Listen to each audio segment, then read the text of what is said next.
sont prêts à parcourir la Wallonie. Ils vont mettre les mécaniques à rude épreuve.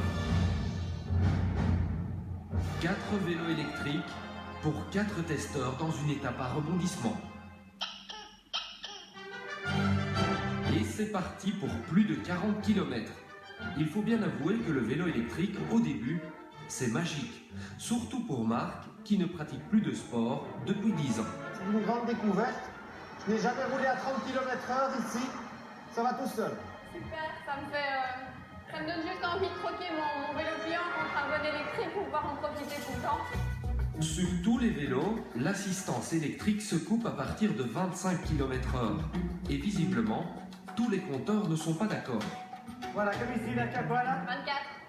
24 Ouais. Voilà, moi 23, 6, 23, 7. Et moi pratiquement 28.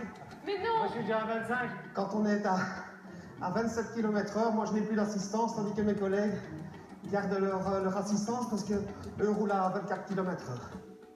Marc est sur le vélo Between 960 e-City, équipé d'un moteur et d'une batterie Shimano, prix 1799 €, le meilleur marché.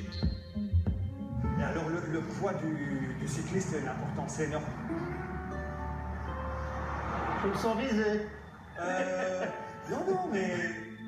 Pas de souci, tous les vélos auront droit au même traitement. Après une dizaine de kilomètres, nos testeurs changent de bécane.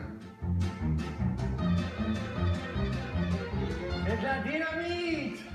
C'est pas du sport, c'est de la balade. À aucun moment, on avait l'impression de faire un effort physique un peu conséquent. Enfin, ça dépend pour qui. Heureusement, une première descente très bucolique apparaît.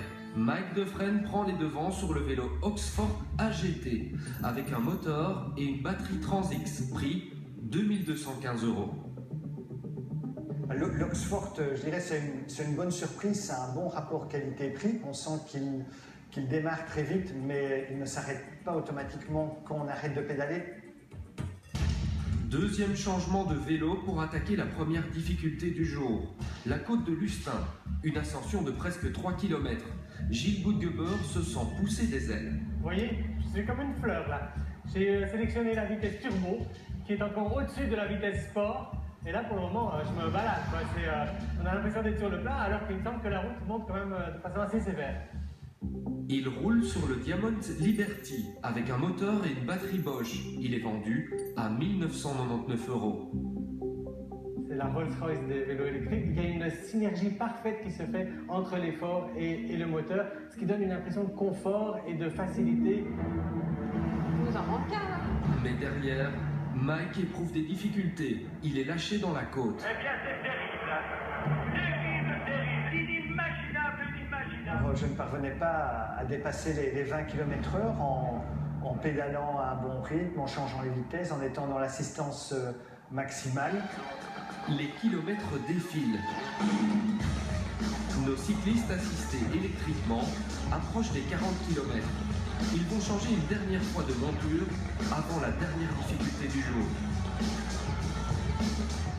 L'ascension de la route merveilleuse pour gravir la citadelle de Namur, déjà les 3 hommes prennent de l'avance. C'est inimaginable. Allez, mon petit, je rentre à la fin, il est formidable. Elle était vraiment merveilleuse. Je pense que si jamais je devais la faire avec un vélo traditionnel, jamais j'aurais pu la faire. Oh là là, c'est le plus mauvais jour de ma vie. Oh, moi j'ai le souffle coupé. Hein. Il commence à avoir du mal, ouais. Il reste 2 barres. Je suis pas sûre qu'on arrive en haut avec l'assistance. C'est de nouveau le même vélo qui lâche dans la dernière côte. Le Trek T500 Plus avec un moteur Bionix et une batterie Ride Plus, vendu à 2399 €, le plus cher. La route diabolique, oui. Ouais, j'ai eu, c'est là que j'ai perdu mes petits camarades de jeu parce que l'assistance m'a lâché un petit peu en cours de route. En fait, dès que je m'arrêtais et quand je redémarrais, l'assistance reprenait, mais sur la longueur, ça ne le faisait pas. L'arrivée est proche. Un peu de sport quand même. Au bout de ces 43 km, le classement final va bientôt tomber. Je ne sais pas si vous êtes comme moi, mais moi j'ai des larmes aux yeux. Oh, écoutez, jamais de ma vie je n'ai vu ça. Le vainqueur est Maître Achat et le Diamond Liberty avec 34 sur 40, suivent le Between et l'Oxford. Le Trek termine bon dernier. Bah comme quoi, c'est pas forcément le plus cher qui est mieux côté. Alors Maï, on a vu le classement général, on reviendrait pas sur les avantages et inconvénients des 4 vélos?